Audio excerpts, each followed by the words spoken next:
এখনো আমাদের অসংখ্য নেতৃবৃন্দের মামলার শিকার হয়ে আছে। আমরা দেখছি একের পর এক সরকার আসছে, সেই সরকারগুলো আসে এবং যায়, কিন্তু তারা কোনো এই বিষয়ে কোনো উদ্যোগ কিংবা পদক্ষেপ তারা গ্রহণ করে না। আমরা ধারাবাহিকভাবে আমরা সেই কাজগুলো করছি, আন্দোলনগুলো করছি। আমরা স্মারকলিপি দিয়েছি, আমরা মত বিনিময় সভা করেছি, আমরা সড়ক পরিবহন মন্ত্রণালয়ের সাথে বসেছি, বিআরটির সাথে বসেছি। তারা আমাদেরকে চিঠি দিয়ে আশ্বস্ত করেছে, কিন্তু কোনো আশ্বাসেই আমরা কিন্তু আমাদের যে কাঙ্ক্ষিত জায়গায় সেই জায়গায় আমরা পৌঁছতে পারিনি। অর্থাৎ এখনো পর্যন্ত একটা খসড়া নীতিমালা সেটা চূড়ান্ত হয়নি।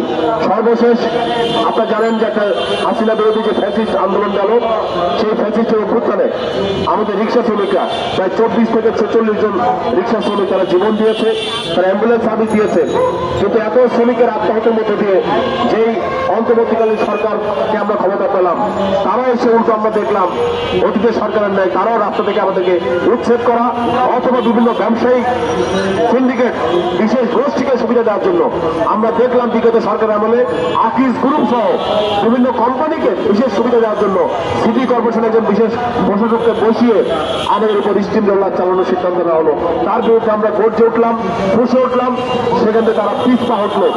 কিন্তু আমরা দেখলাম স্থানীয় সরকার আইন পরিবর্তন করে সেখানে একটা জগাখিচুড়ি সম্পূর্ণ বেআইনিভাবে অগণতান্ত্রিকভাবে সবার মতামতকে উপেক্ষা করে তারা সেখানে একটা স্থানীয় সরকারের হাতে এই যানবাহনকে ছেড়ে দেওয়ার একটা সিদ্ধান্ত তারা গ্রহণ করে এবং স্থানীয় সরকার আইন পরিবর্তন করে। বন্ধুগণ, এই প্রেক্ষাপট আপনারা জানেন, আমরা তখন আন্দোলন করেছি, এই প্রেস ক্লাবের সামনে আমরা সংবাদ সম্মেলন করেছি, আমরা স্মারকলিপি দিয়েছি। আমরা বিগত সময়ে আমরা দেখলাম সরকার পরিবর্তন হয়েছে, গত 12 ফেব্রুয়ারি নির্বাচনের মধ্যে দিয়ে নতুন সরকার ক্ষমতায় এসছে এবং সেই নতুন সরকার ক্ষমতায় এসছে আমরা দেখলাম তাদের অগ্রাধিকারের মধ্যে যানজট নিরসন এবং সড়কের শৃঙ্খলা ফেরানোর বিষয়টাকে তারা অ্যাক্সেস করেছেন এবং এটাকে তারা চিহ্নিত করেছেন। আমরা সড়ক পরিবহন মন্ত্রীর বক্তব্য শুনেছি, আমরা সরকার প্রধানের আমরা বক্তব্য সরাসরি না শুনলেও আমরা সেখানে তিনি যাদের সাথে ভোটে করেছেন তাদের বক্তব্য আমরা শুনেছি।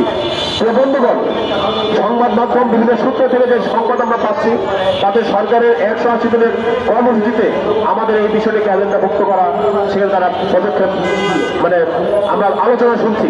আজকে আমরা সংবাদ সম্মেলন করতে চাই, সংবাদ সম্মেলনের মূল উদ্দেশ্য এই 180 দিনের কর্মসূচির মধ্যে যাতে আমাদের এই ব্যাটারি ইজি বাইক তাকে অন্তর্ভুক্ত করে অথবা এই সেক্টরে যে 60 লাখ মানুষ তাদের জীবন জীবিকাকে রক্ষা করার জন্য এবং এই শিল্পটাকে গড়ে তোলার জন্য আমরা সেখানে নীতিমালা তৈরি করে নীতিমালা চূড়ান্ত করে আমরা বলেছি অনেকগুলো নীতিমালা আছে, সেগুলোকে একটা সমন্বিত একটা নীতিমালায় নিয়েছে।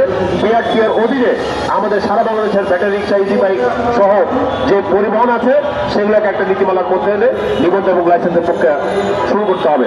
আমরা সেই 180 দিনের মধ্যেই যেরকম ফ্যামিলি কার্ড চালু হচ্ছে, যেরকম কৃষক কার্ড চালু হচ্ছে, আমরা একইভাবে 180 দিনের মধ্যে আমরা এই পদক্ষেপ সরকার দেখতে চাই। সেই জন্যই আমরা আজকে সংবাদ সম্মেলন করছি এবং আমাদের লিখিত বক্তব্য এবং লিখিত বক্তব্যের পর আমাদের পরবর্তী কর্মসূচি এখানে ঘোষিত হবে। আমি আমাদের আজকের এই অনুষ্ঠান সংবাদ সম্মেলন অনুষ্ঠান পরিচালনা করার জন্য আমাদের সংগ্রাম পরিষদের ঢাকা মহানগরের অর্থ সম্পাদক এবং আমাদের সংগ্রাম পরিষদের অন্যতম নেতা রোকসানা আহমেদ আশাকে আহ্বান করছি।